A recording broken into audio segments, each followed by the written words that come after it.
undefeated, reigning and defending. So bukas na talaga matutunghayan ang bakbakan sa pagitan ng undisputed Super Bantamweight World Champion Japanese Monster Naoya Inoue kontra sa former World Champion na si TJ Doheny.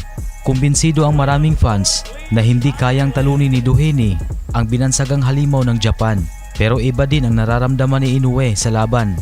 Base po kasi sa latest interview kay Inoue kung saan ayon pa sa kanya na hindi niya minamaliit si Doheny.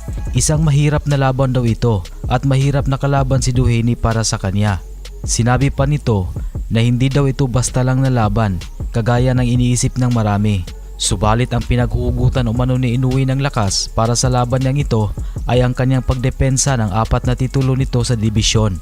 Yan ang sinabi ni Inoue kasi hindi niya daw hahayaan na may makakatangay ng mga titulo niya, lalo na at sa kanyang teritoryo isasagawa ang laban.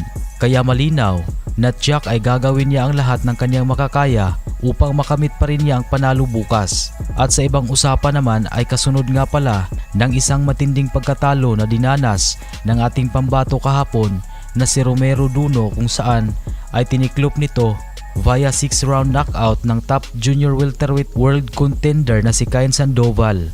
Ay ibinunyag niya sa publiko na iwanan na niya ang mundo ng boxing. Ang sinabi ni Duno na ginawa na niya ang lahat ng kanyang makakaya sa sports na kung saan nandun ang puso niya. Ang sabi pa ni Duno na sa totoo nga daw ay nasa 200% pa ang ginawa sa kanyang training camp para sa laban niyang ito. Ngunit pilitin niya man na manalo, pero nawala na daw talaga ang dating bagsik niya. Tanging ang kanyang isipan na lang daw ang nais pang ipagpatuloy ang pagboboxing, pero tila sumurrender na daw talaga ang kanyang katawan. Kaya ito na daw talaga ang hangganan, kahit mahirap daw tanggapin, ngunit nakapagdesisyon na siya. Nakalikha si Duno sa kanyang professional boxing career na may 26 wins with 20 knockouts at 5 talo.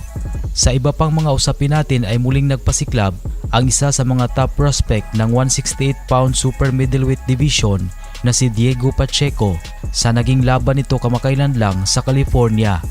Pinataob niya ang kanyang kalaban sa ika-6 na round na nauwi sa knockout na si Masid Suliki dahil nagtagumpay si Pacheco sa laban at ngayon ay umangat na ang kanyang napanatiling undefeated boxing record sa 22 wins with 11 knockouts at walang talo.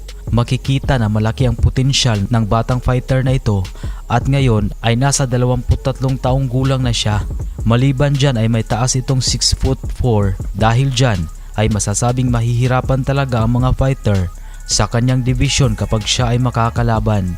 At punterya din ni Pacheco na magkaroon ng pagkakataon na labanan ang kasalukuyang Unified Super Middleweight World Champion Canelo Alvarez, pero maraming nagsasabi na masyado pang bata si Pacheco para makatapat ang katulad sa kalibre ng isang Canelo Alvarez.